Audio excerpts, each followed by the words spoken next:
Notre Dame's a really great team. We saw that today. I think they were able to jump on us right away. It took us a minute to get going. I think their pressure was great on the defensive end, and they were able to score on us. We gave up 32 points in the first quarter, kind of put us in a hole, and then we were battling back. The rest of the game was kind of even, but it wasn't a great start for us. So they have a great team. They were the #1 team in the country at some point, and they're playing exceptionally well right now, I think, and especially at home. So great job by them. Overall, I thought, we had an exceptional season, obviously led by these two seniors to my right, and it was a special season for us as well. We can start with questions for Jordan and for Greta. Aaron McMahon with the Ann Arbor News. I'm live. For the two players, can you just kind of go over what happened there in the first quarter and what was the difference? It's kind of where we were talking about that just a couple of minutes ago. It felt like we just weren't ourselves. We couldn't figure out how to get ourselves situated, especially defensively. I felt like we weren't really helping for each other and playing team defense. We were all kind of focused on our own players, so they were just getting easy buckets. But I think we needed to establish ourselves there a little bit better to start off the game.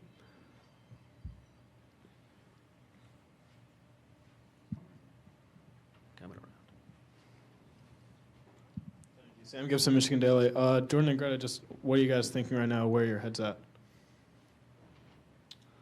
Obviously a bummer, a tough way to end our careers as Michigan basketball players. But I think if you take that game away and just reflecting on the past season we've had, it's been a very special season. Nobody really thought we would be here. Nobody thought we'd be in the tournament. Nobody thought we would be a 5 seed going into the Big Ten tournament. So just to kind of reflect on the year, it was one that we'll never forget. It was really special, and getting to do it with this girl by my side was awesome. And then seeing the freshmen step up and the transfers step up, we really didn't know what to expect. So to have the results we did was awesome. So definitely something to cherish for sure. Yeah, I think the one thought that's going through my head is just gratitude. I'm going to cry the whole time.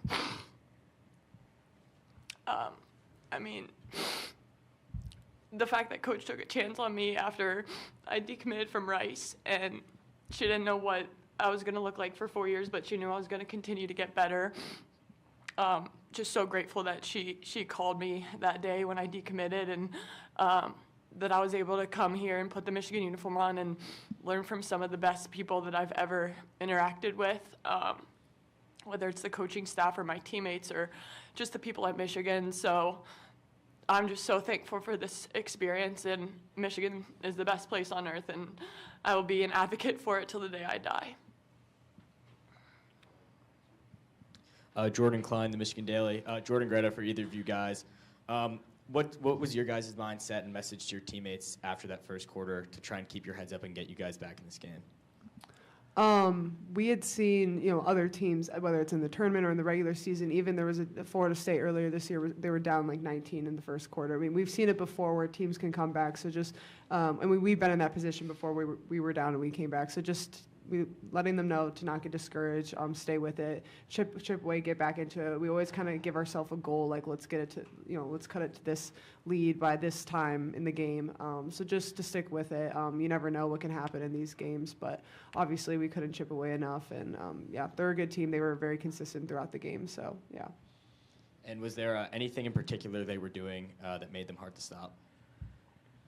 I would say our ball screen defense was tough. They were very good at playing out of that, whether it was getting downhill or hitting the roller or finding an open shooter.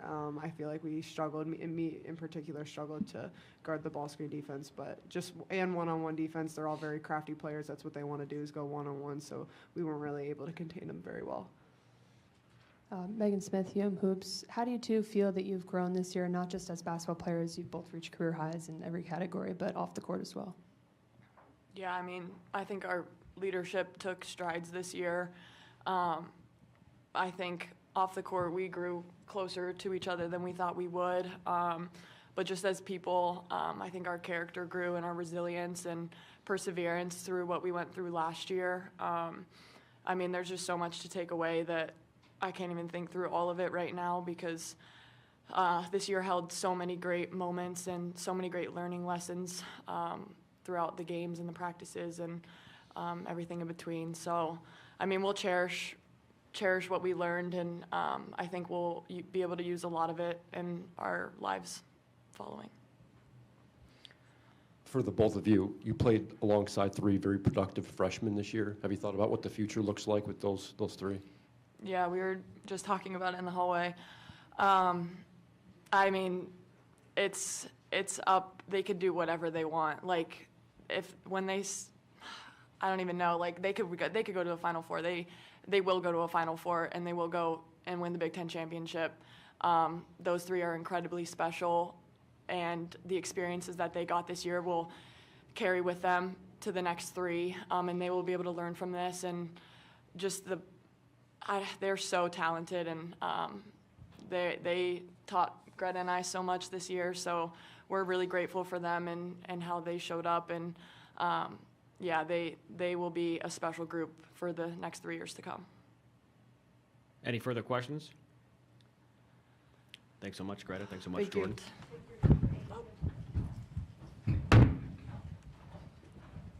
And now we can start with questions for Coach Barnes Arico. We get started right here. Hi, Coach. As the players were alluding to, this is a special group of freshmen.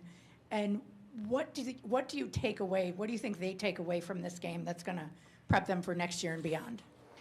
Yeah, I mean, I tried to grab each one of them in the locker room and try to spend a little bit of time with them before I came down.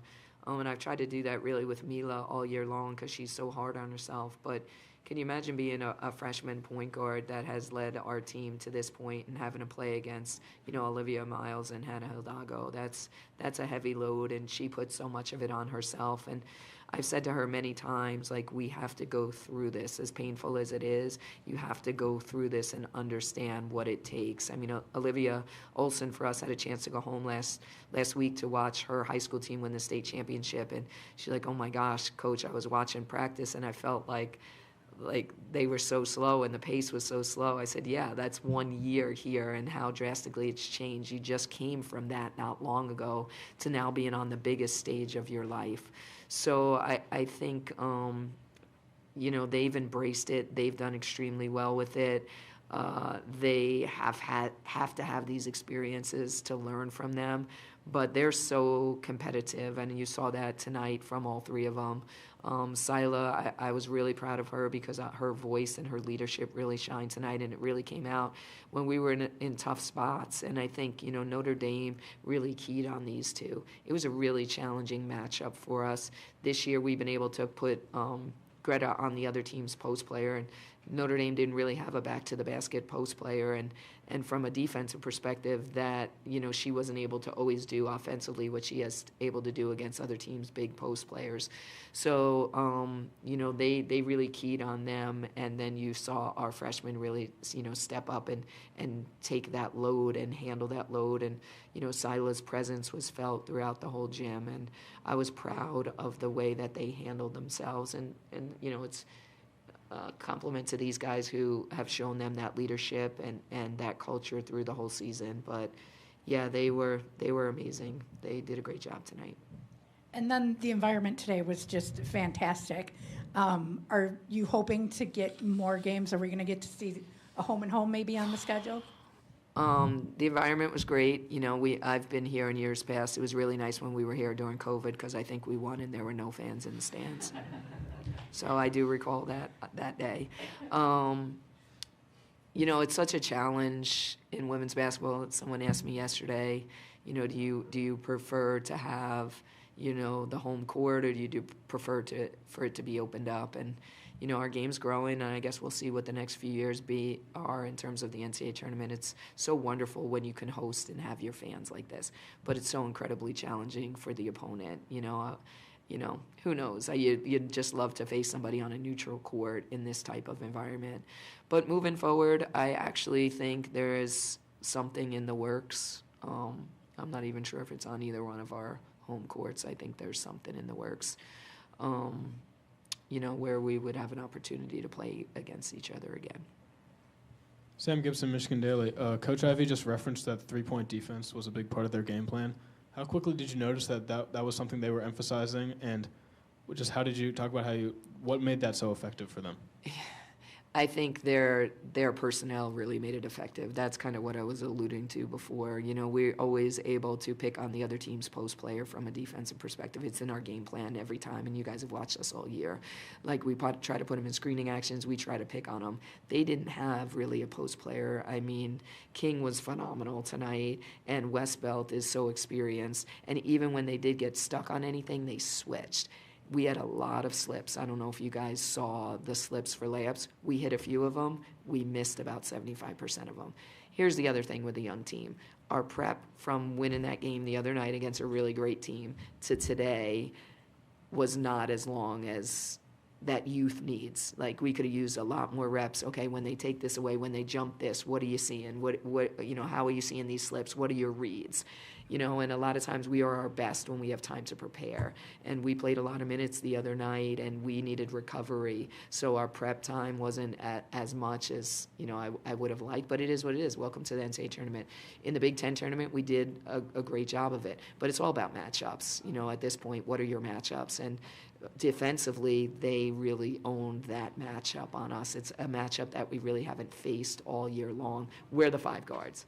Tonight, they gave us a defensive five-guard matchup as much as Westbelt is a four. They gave us a defensive five-guard matchup. And then for on-ball defense, would you say that's the most intense pressure that you guys have faced on the ball this season? We knew, Michigan State does a great job too, and we faced it there, but it's a little bit different.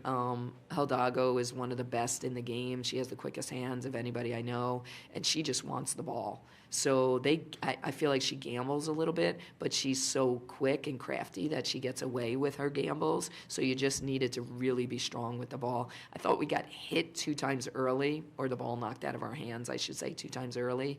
And it was like, whoa, okay, we have to hold on to that ball because this is how the game's going to be played.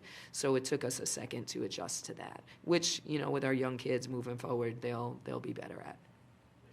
Kurt Rollo, Associated Press. Can you talk a little bit about what Notre Dame did at that start to make things difficult for you? Yeah. We were a disorganized mess on defense, and I don't know what that was about. It was funny, one of my assistant coaches got me before I went in the locker room and was just like, something's weird, the vibes are off, something's weird, you might need to But once again, we get back to people being in an environment and a moment they had never been in before. And they're so competitive, and they want. We have one player on our team, Jordan Hobbs, that really got any playing time in an NCAA tournament. Now you're going against, arguably the number 1 team in the country, a team that has a chance to win the national championship, led by 2 All-American guards and 2 experienced 4 and 5 players. And, Sonia Citron as the 5th of that matchup. So maybe it was the environment, maybe it was everything. You just hope as we're getting our feet wet that they don't extend that lead, and we weren't able to stop it. We were a mess defensively. I'm not sure why. I think because they could score like guards at every position, and then they sped us up. And you just hope that, okay, until we adjust offensively, can we hold them defensively? But we weren't really able to do that. We wanted to hold them under 16 points per quarter, and we did in every quarter but the first. So you just can't start that way against a great team on their home court and expect to come back. Jordan Klein, Michigan Daily. Coach, what was the message to your team after that first quarter? Yeah, we got to settle in. We got to chip away. And we did. We made a couple of runs, but we couldn't sustain. They were too good. We cut it, they'd go on another run. We cut it again, they go on another run. So just... there was one timeout I called because I felt like we were starting to feel sorry for ourselves and we were starting to give up. And that's just things inside our program that are not acceptable. And we just needed to regroup, and we said, whatever the scoreboard says, we are going to go out here fighting. So pick your head back up and get your butt out there and play Michigan basketball, and let's continue to fight. And I thought we finished really strong, but there was a moment in there where we were really deflated, and that's a credit to Notre Dame. They were really good. And obviously you guys take some time, reflect on the season, process the loss. But how soon do you start looking towards next season? preparing to help this current group improve and also look towards the transfer portal to supplement this current group? Yeah, I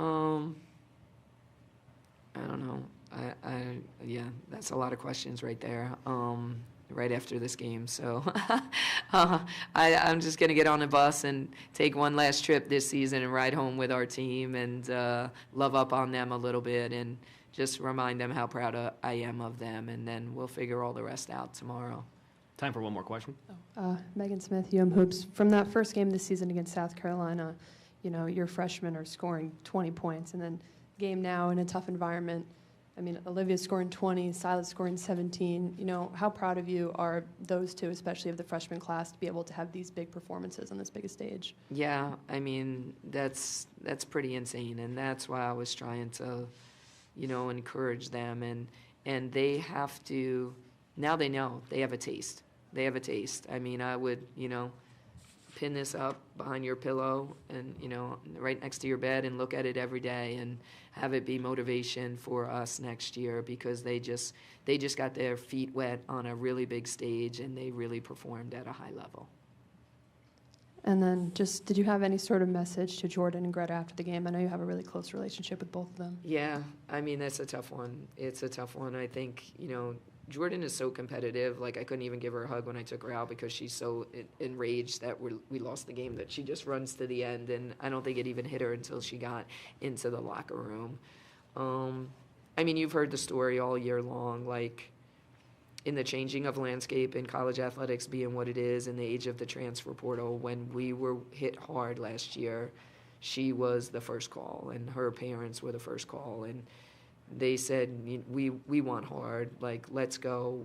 We believe in this program, we believe in Michigan, we believe in you, and we're not going anywhere. And when you have leadership like that, and like Greta, who came to see me and said, Coach, I don't care what you need me to do, I will do anything I can to help this team be successful. Okay, Greta, you're gonna have to guard Audie Crooks. Okay, Coach, you're gonna have to guard Sienna Betts. Okay, Coach. And she's done that every single game this year and helped us. I don't know what our record is. I have no idea. But we won 20-plus games, I guess. So when you have two selfless people like they are as seniors inside your program, anything is achievable. And we saw that this year on a year where we didn't know what things were going to look like. So they're forever Michigan women, and they both hold a really special place in my heart.